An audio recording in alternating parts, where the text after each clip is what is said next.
For 12 years I was bleeding, abandoned, and called unclean, until the day I touched the robe of a man named Jesus. My name is Raphaela. My father gave me that name the morning I was born. He held me against his chest and said to my mother, "We will call her Raphaela because it means God heals, and this child will always remind us of that."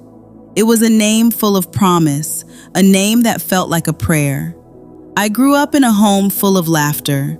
My father would lift me onto his shoulders so I could touch the ceiling beams, and I believed the way only a happy child believes, that the world was good, that God was near, and that life would always feel this warm. I dreamed the way all young women dream, a husband, a home, children in a courtyard. When I married Amos, I remember thinking, surely this is the life my name promised. We were young and hopeful, and the future felt like an open road beneath a wide, clear sky. I did not know what was coming. It started 3 months after we were married. At first, I thought nothing of it. I told myself it would pass.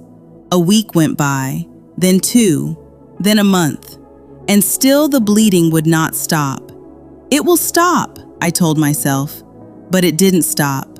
Weeks became months, and slowly, quietly, concern began to grow in the place where hope had been.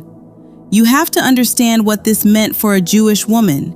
According to the law of Moses, a woman bleeding as I was, without end, was considered unclean. Anything I touched became unclean. Anyone who touched me became unclean. I could not go to the synagogue. I could not sit with women at gatherings. If someone brushed against me in the market, I had defiled them without meaning to. I became someone people stepped around.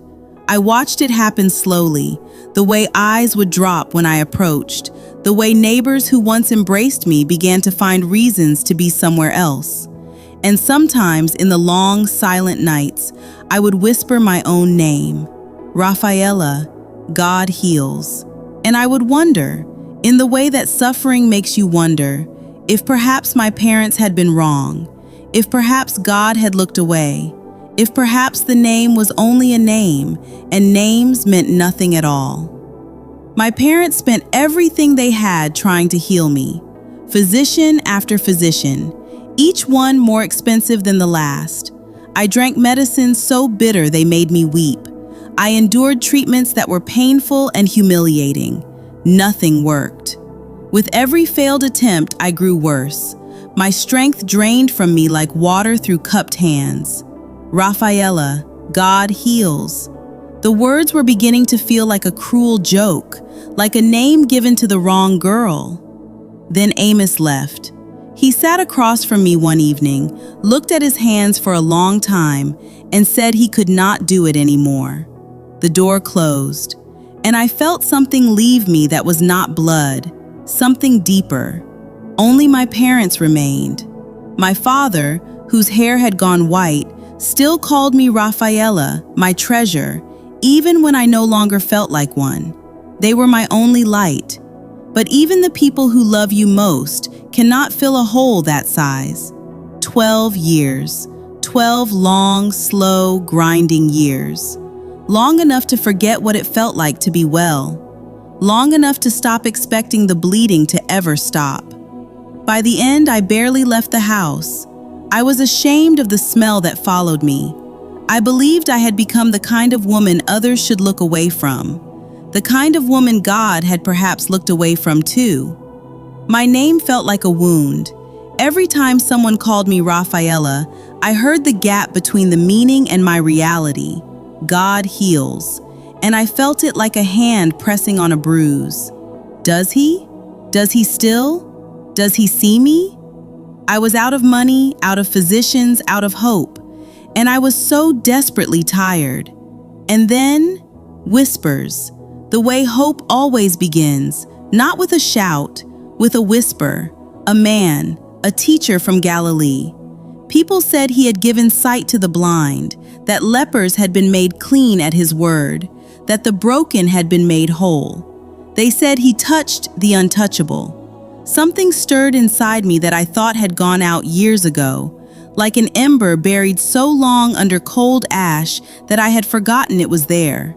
But it was there, small and trembling, but alive. I remembered the scriptures my father used to read to me as a little girl. Words about a coming one who would heal the brokenhearted, bind up every wound, say to the captive, "You are free."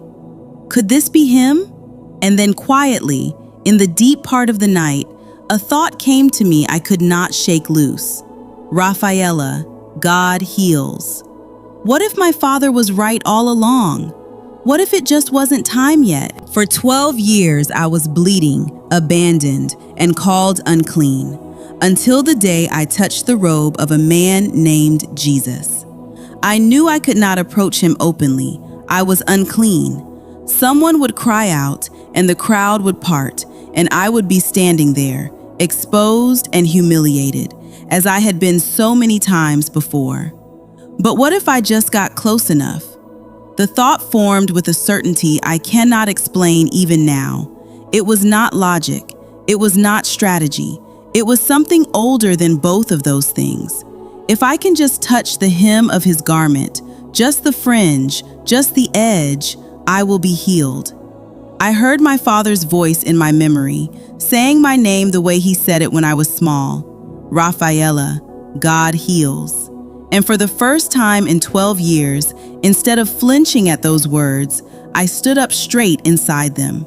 I wrapped my covering low over my face, and I went. The street was chaos, bodies pressing, voices overlapping, the heat of midday. I had not been in a crowd like this in years. My legs ached, my heart hammered in my throat, but I kept moving. I could see him ahead, surrounded, carried along by the crowd. I pushed forward, ducking between shoulders, barely able to breathe. Just a little further, just a little closer. I reached out my hand. My fingers found the fringe of his cloak, just the edge, just the hem, and I stopped.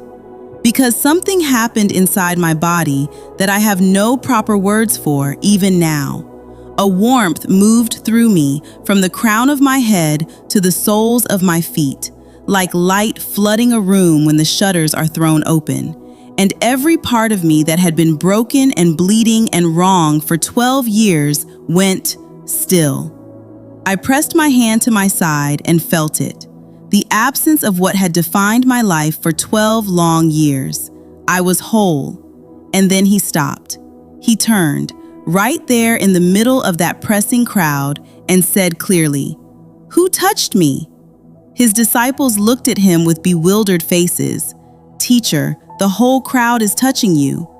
But he kept looking, slowly, deliberately. He was looking for someone. He was looking for me. I came forward, trembling. I fell at his feet on that dusty road and told him everything. The 12 years, the physicians, the money, the shame, the husband who left, the nights I whispered my own name like a question with no answer. When I finally stopped speaking, I looked up at him. He was not looking through me, not past me. He was looking at me, fully, completely, the way my father used to look at me when I was small and the world was still golden. And he said, "Daughter, your faith has healed you. Go in peace and be freed from your suffering." Daughter, not unclean, not the sick woman, not the bleeding woman everyone avoids. He called me daughter, like I belonged to someone, like I was known, like I was precious. And in that moment, on that ordinary dusty road, my name finally became true. Raphaela, God heals. My father had spoken it over me the morning I was born, and God had been faithful to it all along. He had simply been waiting for this moment, for this road, for this man, for the touch of a desperate, trembling hand on the hem of a garment. I ran home. I burst through the door, and my mother looked up and saw my face, and she began weeping before I could say a single word. Because a mother knows. My father crossed the room in 3 steps and held me. I felt his shoulders shake. This man who had named me in faith, who had held on to that faith through 12 years of watching his daughter suffer, who had never once stopped calling me by my name. We sat together that evening, the three of us who had walked so long in the dark, and we held each other, and we laughed, and we wept, and we thanked God until the words ran out. Raphaela, God heals. It had always been true. I tell you this not so you will remember me, but so you will remember him. Because I know what it is to feel like your name is a lie, to look at your life and see nothing but evidence that God has forgotten you, to pray the same prayer for years and hear only silence. But he stopped for me. In the middle of the noise and the crowd and the pressing need of 1,000 people, he stopped, and he searched for me, and he called me daughter. Whatever you are carrying today, however long you have been carrying it, hear me. He sees you. The promise spoken over your life is not dead. It is waiting. Reach out your hand. Just reach out your hand. Your faith can heal you. Go in peace. Immediately her bleeding stopped, and she felt in her body that she was healed of her disease. Mark 5:29-34.